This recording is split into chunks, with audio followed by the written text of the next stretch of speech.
building and building and building, and with increasing intensity until, with nowhere left to go, the magma would explode through the ground in a cataclysmic eruption, with debris getting flung as high as 24 kilometers up into the stratosphere. Shortly afterwards, the lava flows themselves would engulf the surrounding area, and anywhere inside a range of 65 kilometers from the epicenter would be in danger of becoming literally buried in lava, which is basically the entire territory of the national park itself. Beyond this immediate danger of burning, the blast would eject 1,000 cubic kilometers of material up into the sky, creating a type of umbrella cloud expanding evenly in all directions and darkening the skies over most of the North American continent. This cloud would rain down toxic volcanic ash across the entire mainland United States. Wyoming, Idaho, Colorado, Montana, and Utah will, however, experience the most significant devastation and will probably be almost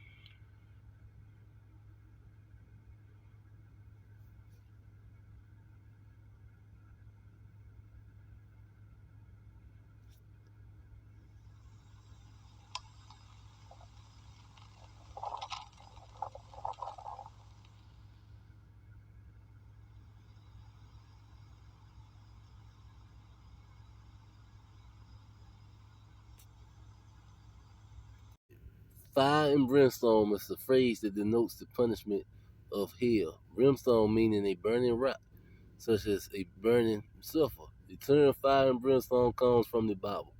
Alright? So brimstone is a burning rock of sulfur. Alright? Now let's see, where can you find brimstone?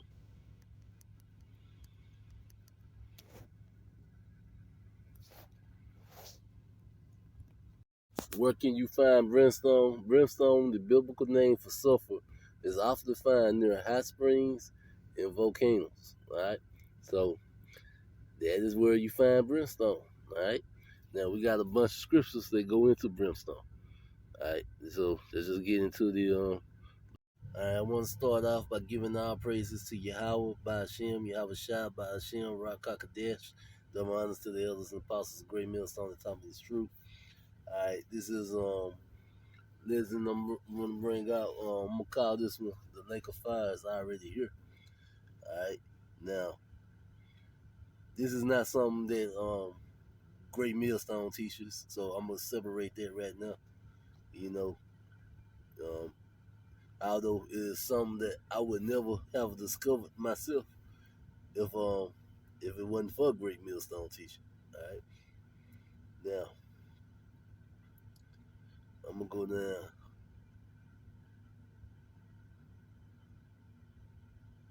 All right, I'm gonna start Revelation 9, starting at the 15th verse. And the four angels were loose, which were prepared for an hour, in a day, in a month, in a year, for to slay the third part of man.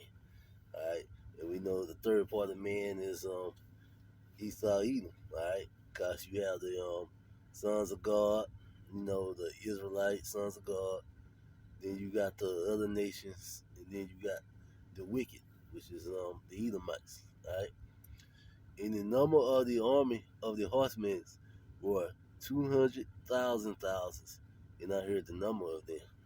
All right, now it says the number of the horsemen were 200,000 thousands. All right, now I know one of the things people like to say is like the warheads, but if you look up, there's probably about an estimated 14,000 warheads, nuclear warheads, in the entire world. All right, so they don't get nowhere near this number.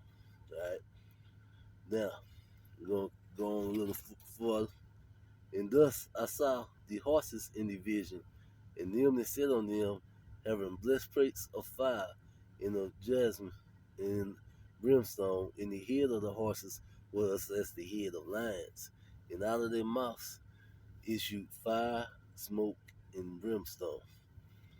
Alright, so the head of the horses was as the heads of lions. Alright, and out of their mouth issued fire, smoke, and brimstone. Alright, so what you getting at is this is going into them intercontinental missiles, right? Right, and it's the out of their mouth issue fire and brimstone. By these were the third part of man killed, by the fire, by the smoke, and by the brimstone which issue out of their mouth. Right. For their power is in their mouth and in their tails. For their tails were like unto serpents, and their heads with them they do hurt. And we know the heads is going into the nuclear warheads, and then they say the tails.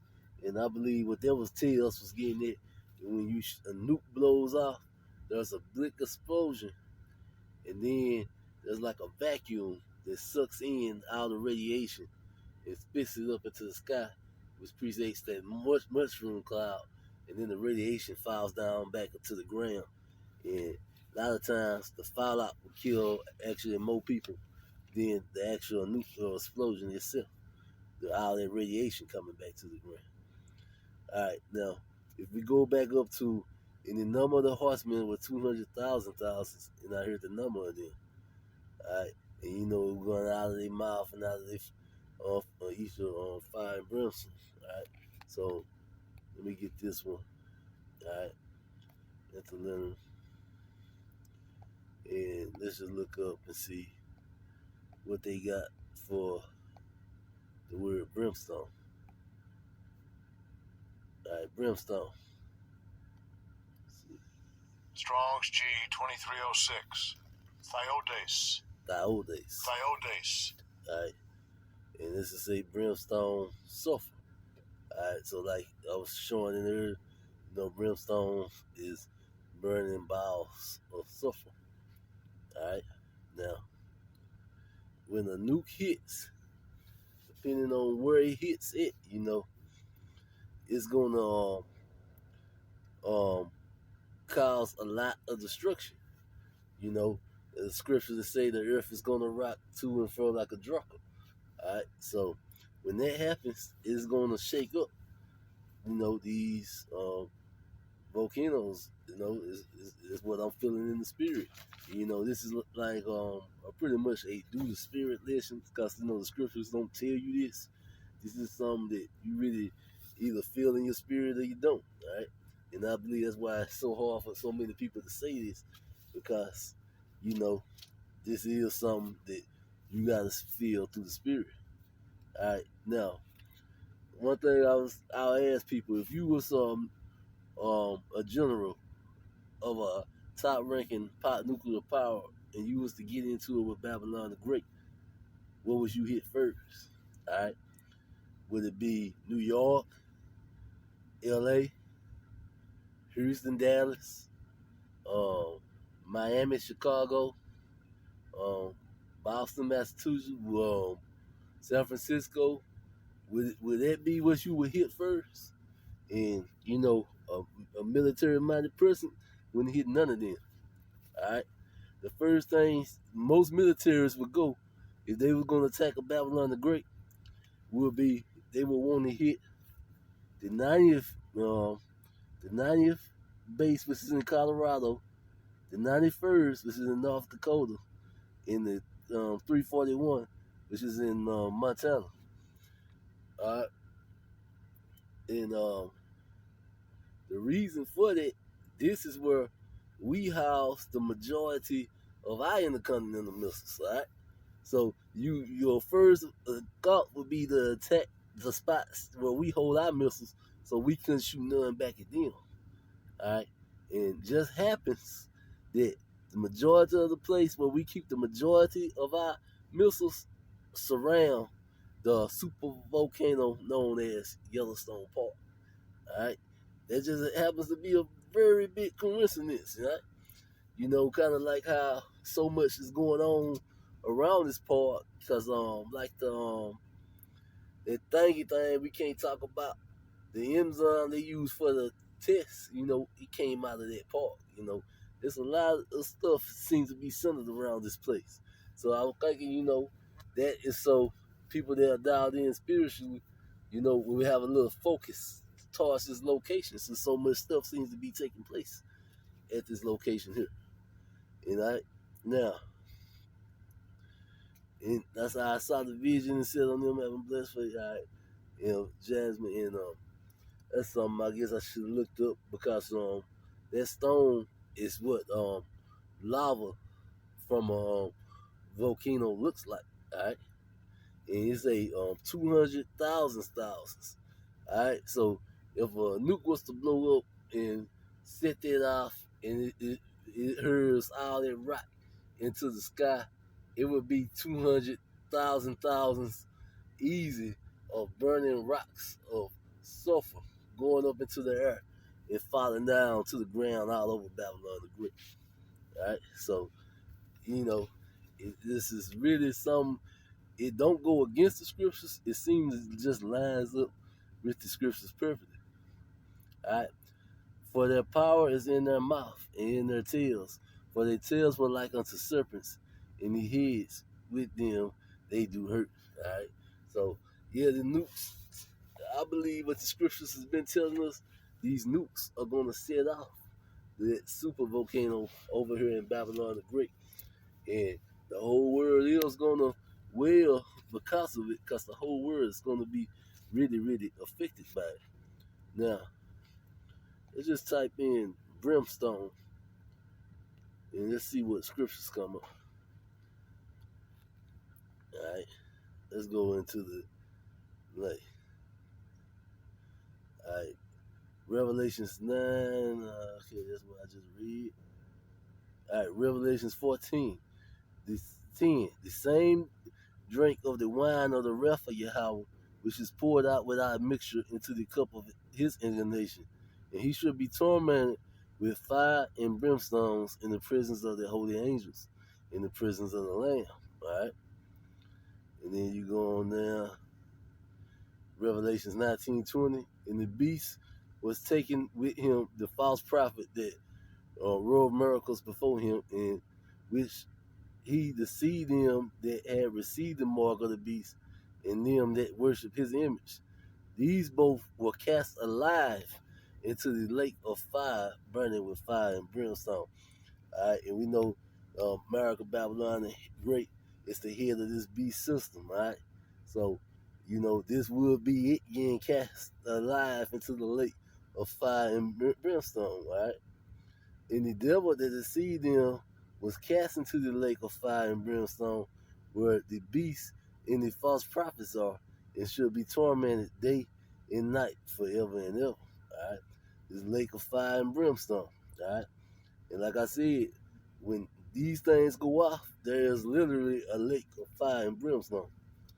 All right, but the fearful and unbelieving, and the abominable, and the murderers, and the whoremongers, and the sorcerers, and adulterers, and all liars shall have their part in the lake which burns with fire and brimstone. In the lake which burns with fire and brimstones, which is the second death. And it keeps telling us in the lake. And, I know we thinking this is figuratively speaking, but it's looking like this is a literal lake, all right, that's burning with fire and brimstone, that's going to cover Babylon the Great. And like I say, it would be impossible for anyone to live here if that was to take place. All right, so it actually lines up perfectly with the scriptures. All right, it doesn't change anything. And it's saying what the nukes set everything off, and then this is what takes place. All right, now what I want. Oh,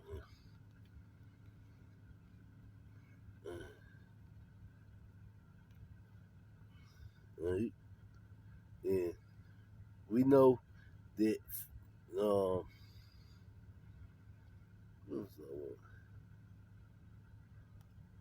yeah, because we know that um, you know it is going to get real very fast. All right.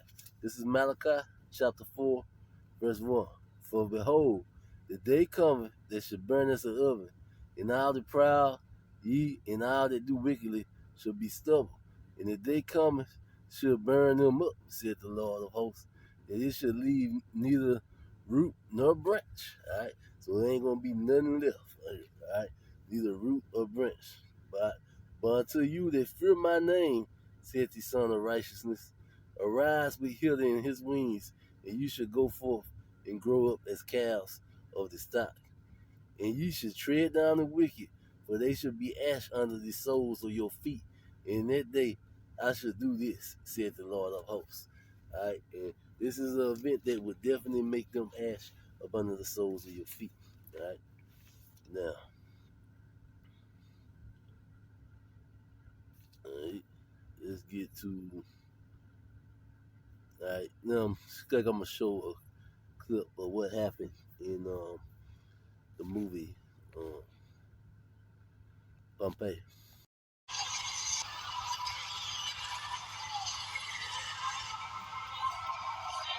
Now just imagine that fire being blue or white, the sulfur being that high.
You have to ride him out of here.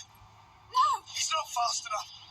He can't carry us both. Go! No, I won't leave you. We don't have a choice. Run! Go!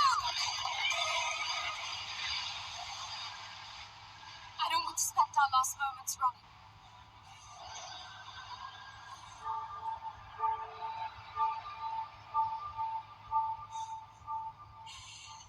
Don't look. Look at me.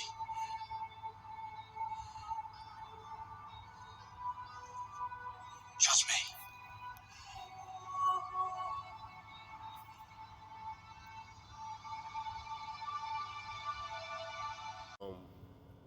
A body that turned to salt. All right, this is a body that turned to salt. Let me get Luke right quick. All right, I want Luke. I think it's Luke 17.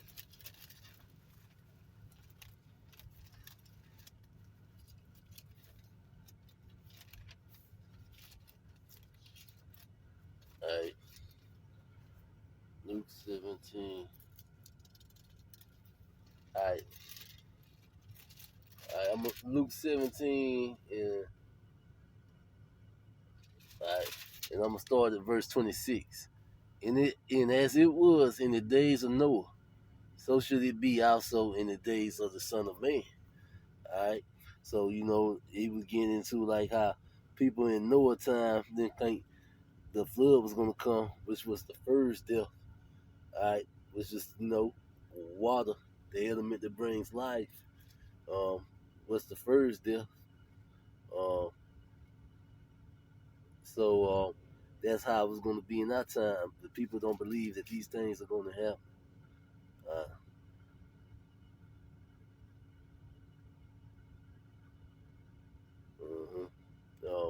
going to happen. So that is what it tells us.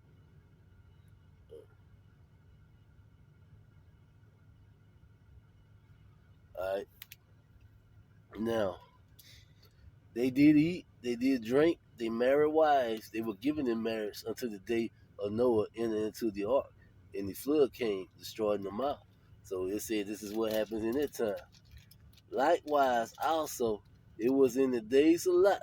They did eat, they drunk, they bought, they sold, they planted, and they built. All right, so this is what happened while in Lot time.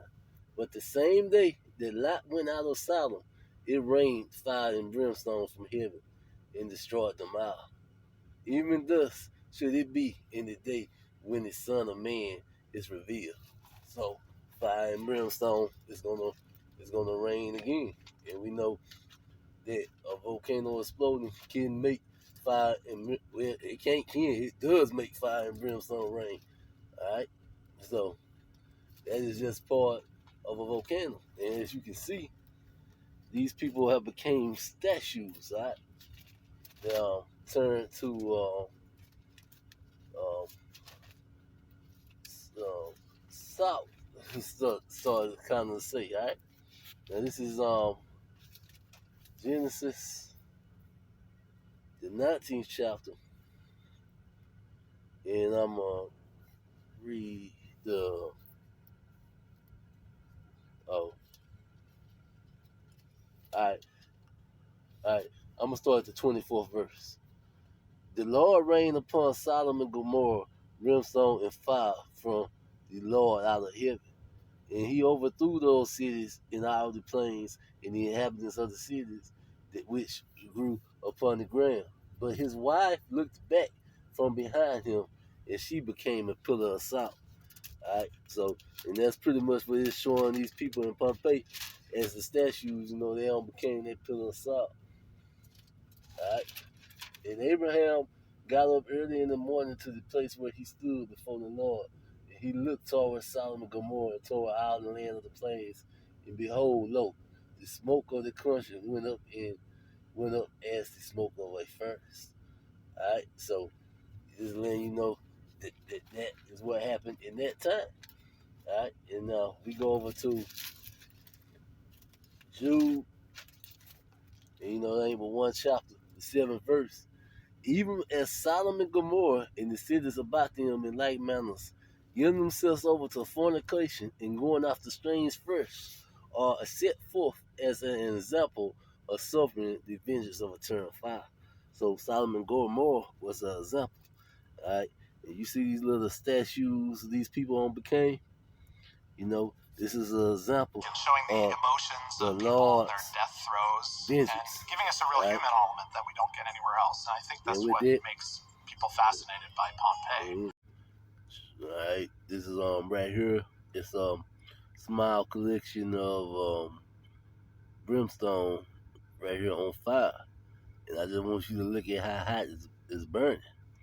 It's not a red or orange flame; it's a blue flame, and you feel like it's about to turn white. So it is extremely hot fire because we know blue fire is way hotter than the red or orange flame, right? So sulfur burns extremely hot, and a lot of it rains down whenever, if ever, and whenever you have a huge volcanic eruption. All right, and there's plenty of scriptures throughout the Bible where it says brimstone, and there's only two ways to get brimstone. All right, one way is what they would say lightning, which is really chariot fire, so-called UFO as they call it, but we know them as the chariots of Yahweh. All right, but either a chariot that the angels are riding in, or it comes out of the core of the earth. All right, and if a super volcano was to ever go off, because it's coming out of the core of the earth, it's going to shoot so many of these up into the atmosphere across Babylon the Great, you're not going to be able to keep count. All right, And like I always like to point out, Babylon the Great is home to 4 of the 20 known supervolcanoes in the world. All right, with the one in Alaska and Yellowstone Park being possibly the 2 biggest in the world. All right, in the same country. All right, so that is something to keep in mind. And then we know that if you look at Hawaii, they got one. It's not classified as a super volcano, but it's very destructive. All right, now if you shoot off a whole bunch of nukes, all right, around these areas, and it sets these things off. All right, that's when you get. This is Isaiah chapter 13, and I'm gonna start at verse 20. I'm 19. In Babylon, the glory, the glory of kingdoms, the beauty of the Chaldeans' excellence should be as when Yahweh overthrew Sodom and Gomorrah. It should never be inhabited, neither should it be dwelled in from generation to generation. Neither should the Arabian pitch tent there. Neither should the shepherds make their foes there. All right, and when this ash rains down, it makes the land uninhabitable from generation to generation. As you can see, because of the sulfur they hit Sodom and Gomorrah, no one is living there even to this day. And this happened way back in the ancient world, back in Abraham time, back in Lot's time. All right, and no one can live there even now. All right, see the thing with a nuke, if a nuke just go off, they say within 5 to 10 years, the land begins to return and people can live there again. All right, so it's got to be something else besides just these nukes hitting Babylon the Great. But don't get me wrong, the bow of steel is going to set everything off. All right, that is what the scriptures were hitting it, and I think that is what people is missing. When they look at it, because everything's going to be set off by these nukes being fired off. But this is what, the more I read and study the scriptures, I believe the day of the Lord is. All right, these these volcanoes, these super volcanoes, erupting across Babylon the Great and shooting all this fire and brimstone into the sky, and pretty much making Babylon the Great into a literal lake of fire. And you know, Babylon the Great got what they call hot springs from coast to coast. All right, there's only one way to have a hot spring. And, you got hot springs in the Carolinas, Arkansas, and stuff like that. Hot springs are only created when there's molten lava up under the ground and it's heating up the rock, which in turn heats up the water that is on top. So, literally, to have a hot springs, there's got to be a lake of fire up under you, all right? And I believe these nukes is gonna hit and it's gonna pretty much just bust open the ground, and this lake of fire that's already there is gonna come out. I believe the lake of fire that we read fire and brimstone lake of fire is not literal that the bombs looking like the lake of fire. I believe it's gonna be a literal lake of fire burning in Babylon the Great. Alright, and the only way out of here is on the chariot. It's for Yahweh by Hashem, Yahweh Shai, for you to be one of the elect and for him to choose to save you. Alright? Now, with that, I'm going to say, Shalom. Destructive capabilities. They can also make way for life renewed. Around 20 supervolcanoes are scattered across the planet. They're usually characterized as around 20 supervolcanoes. Okay, I want you to look and see. They say around 20 are scattered throughout the planet. Alright? Now you got 4 in Babylon the Great on this picture. Alright? And we know Hawaii got some pretty good size one too. even though I guess it's not classified as a super. Right? But Babylon the Great has 4 of the 20 supervolcanoes in the world. Volcanoes are scattered across the planet. They're usually characterized as large depressions in the ground called calderas, located above multiple openings in the Earth's crust.